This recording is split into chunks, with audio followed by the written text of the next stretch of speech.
Hey everybody, Maria Martin here with our Braves insider, Grant McAuley. And Grant, Braves spring training, it rolls on. We're starting to see a little bit more action ramp up. Tuesday, first full squad workout for this team, but we started to see the first live BP session. Spencer Strider on Monday. It was exciting. It was good to see him get out there, get back on the mound. What did you take away from his outing? Yeah, when you talk about baseball activities, it doesn't get much more active than watching one of the best pitchers in baseball go at some of the best hitters in baseball. You had Matt Olson, Austin Riley squaring off with him. Whole squad in camp now. Crazy to imagine that we've already had a week of this under our belts, and Grapefruit League play is going to be starting this coming weekend. So a lot is on tap for this Braves club, and as we know, like their mission is going to carry them long into the fall. That's their hopes, but they know that the work starts this week, and it's kind of fun to see everybody gathered up again and a healthy spring training. I think that's what's on the top of the list right now. We'll get to all that other stuff, but stay healthy and get to opening day. Yeah, for sure. And a lot of the guys have echoed that staying healthy is really at the top of everybody's list. And for Spencer Strider, you had a really good conversation with him after he threw his first live BP. What did you guys talk about? Yeah, a lot of fun to talk to somebody that thinks so much into the game. I mean, yeah, Spencer Strider, he throws hard. Yes, he has a great slider. Those are two things that really help him strike out a lot of hitters, but it's his mind, his aptitude for this game that really sets him apart. And when you think about somebody who was a 20-game winner,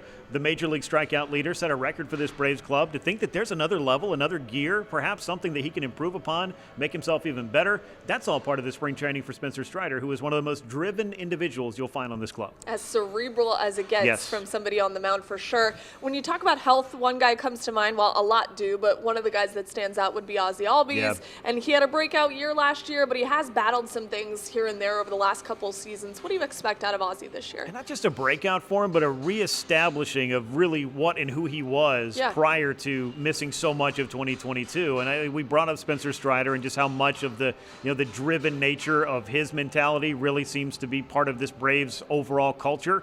Ozzie Albies, to me, is such a leader on the field, both in actions and in words, and not so much because he's up in front of everything, always talking, but he keeps this team lively. He keeps them loose. I think he also keeps them focused and competitive when they need to be as well, and that's something that the Braves club missed quite a bit in 2022, had it back big time in 2023, but what will he be able to do this year? What will his contribution be, and will it be another 30 homers and 100 runs batted in for one of the players that you look down there and don't expect it from? Quite possibly, because that's something he can do. He showed up over the weekend, and you could feel a boost of energy just as soon as he was around these guys. He's someone that's been around this club for quite some time. Only a few guys remaining from that 2018 team.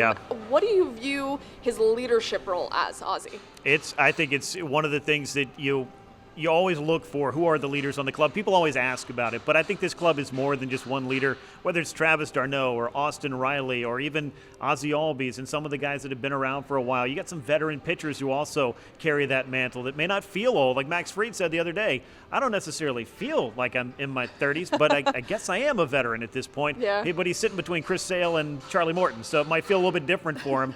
But age, of course, is all part of that factor, but experience. And this club has a lot of that. Ozzie Albies, perhaps one of the most experienced of all the Braves, and one of the very few, as you mentioned, who was in the starting lineup in 2018 on opening day that's still here for all this run of success. Unbelievable. A lot of guys that we're going to be paying attention to as the week rolls on down here in Florida. And remember, the first game for the Braves during spring training is on Saturday.